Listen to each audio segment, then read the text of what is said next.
Kronologi lengkap pertempuran TNI vs KKB, 9 pemberontak dan 3 prajurit tewas. Melansir dari Merdeka.com, pasukan TNI dan kelompok bersenjata Papua terlibat pertempuran seru di distrik Mugi, Kabupaten Nduga. 3 orang prajurit TNI dan 9 orang KKB tewas dalam peristiwa ini.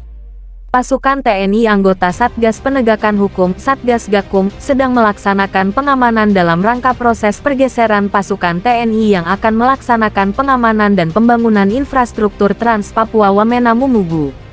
Mereka mendapatkan serangan dari pihak KKSB pimpinan Egyanus Kogoya di distrik Mugikap, Nduga. Berikut kronologi pertempuran tersebut seperti disampaikan Kapendam 17 Cendrawasih. Pasukan TNI Satgas Gakum kekuatan 25 orang tersebut baru tiba di distrik Mugi dalam rangka mengamankan jalur pergeseran pasukan.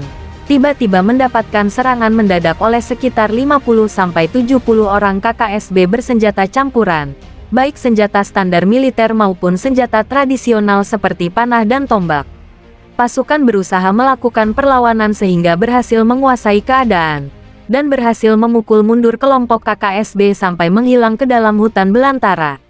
Akibat serangan tersebut menyebabkan 3 orang prajurit gugur sebagai Kusuma Bangsa A.N., Serda Mirwaryadin, Serda Yusdin dan Serda Siswanto Bayu Aji. Sementara dari pihak KKSB, prajurit TNI berhasil merampas 05 pucuk senjata milik KKSB, jenis masih dalam penyelidikan, ditemukan 1 orang mayat identitas dalam penyelidikan, dan diperkirakan setidaknya 7-10 orang anggota KKSB juga tewas namun mayatnya berhasil dibawa kabur oleh teman-temannya. 2 unit heli jenis Bell tiba dari Timika untuk melaksanakan evakuasi korban prajurit yang gugur. Namun sebelum mendarat heli tersebut kembali mendapatkan serangan dari KKSB. Pasukan TNI membalas tembakan sehingga heli berhasil mendarat dan proses evakuasi dapat dilaksanakan dalam keadaan aman. Duka cita untuk 3 prajurit TNI gugur. Pangdam 17 Cendrawasih, Maijen TNI Yosua Pandit Sembiring dan seluruh jajaran Kodam 17 Cendrawasih berbela sungkawa sedalam-dalamnya atas gugurnya para prajurit terbaik bangsa. Pangdam 17 Cendrawasih mengatakan bahwa ketiga prajurit TNI tersebut telah gugur demi menjalankan tugas mulia untuk menegakkan kedaulatan bangsa. Mereka adalah pahlawan Kusuma Bangsa yang telah rela mengorbankan nyawanya demi menghadirkan rasa aman bagi masyarakat Papua. Ini juga sekaligus membuktikan bahwa kelompok separatis bersenjatalah yang selama ini menjadi beban bagi masyarakat Papua. Mereka tidak segan membunuh aparat dan warga sipil yang tidak mendukung mereka, kata Maijen TNI Yosua Pandit Sembiring. Dia menegaskan, TNI akan terus membackup Polri dalam upaya penegakan hukum terhadap aksi-aksi kelompok bersenjata yang meresahkan masyarakat Papua. Kami tidak pernah dan tidak akan pernah mundur selangkah pun dalam menghadapi KKSB. Meskipun beberapa prajurit TNI, Polri telah gugur dalam tugas, namun kami tetap berkomitmen untuk melindungi warga masyarakat Papua dari teror yang dilakukan KKSB, tegas pihak TNI.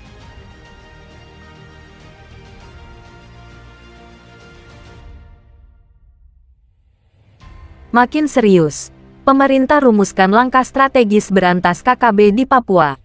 Suarajayapura.com, pemerintah semakin serius menyikapi aksi kelompok kriminal bersenjata KKB atau kelompok separatis teroris KST di Papua. Pasalnya, aksi mereka telah menelan banyak korban dari masyarakat sipil maupun aparat TNI Polri. Terbaru, 5 prajurit TNI gugur usai kontak tembak dengan KKB di Nduga, Papua Pegunungan beberapa waktu lalu. Ditambah lagi, teror KKB telah sampai ke Intan Jaya, Papua Tengah. Beruntung, warga ikut melawan. Dari pola gerakan KKB, kini semakin berani melibatkan anak-anak untuk menyerang aparat TNI Polri yang bertugas di Papua. Pemerintah melalui Menko Polhukam Mahfud MD menyampaikan bahwa saat ini sedang merusmukan langkah-langkah strategis memberantas KKB di Papua. Pernyataan itu disampaikan di sela silaturahmi dan halal bihalal di Gedung Negara Gerahadi Surabaya pada Sabtu, tanggal 29 April tahun 2023 malam. Nanti penanganan strategis terhadap KKB akan kami umumkan, ujarnya. Dikutip Suarajayapura.com dari Antara pada Minggu, tanggal 30 April tahun 2023. pemerintah melalui aparat TNI dan Polri akan mengambil langkah lebih tegas terhadap kelompok separatis atau KKB Papua. Khususnya di 3 kabupaten yang masuk zona merah kelompok separatis Papua, yakni Nduga, Intan Jaya, dan Puncak. Hal itu disampaikan Kepala Staf Kepresidenan Muldoko menanggapi aksi para kelompok separatis Papua yang telah menimbulkan korban, baik warga sipil maupun aparat TNI Polri. Saya mengingatkan, TNI, Polri akan mengambil langkah-langkah yang lebih tegas. Tegasnya dalam tayang video. Dikutip Para Sabtu, tanggal 29 April tahun 2023. Muldoko mengatakan langkah tegas itu diambil guna melindungi masyarakat dari aksi kejam KKB. Demi apa? Demi melindungi masyarakat. Demi melindungi bangsa dan negara. Jelasnya, Muldoko menilai kelompok separatis Papua dinilai telah melakukan pelanggaran hak asasi manusia, HAM, yang sungguh luar biasa.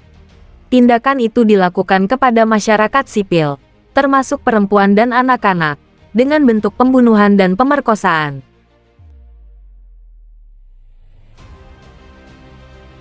Bukan prajurit biasa, para Rider 305 tengkorak robek pertahanan KKB di Intan Jaya, Papua.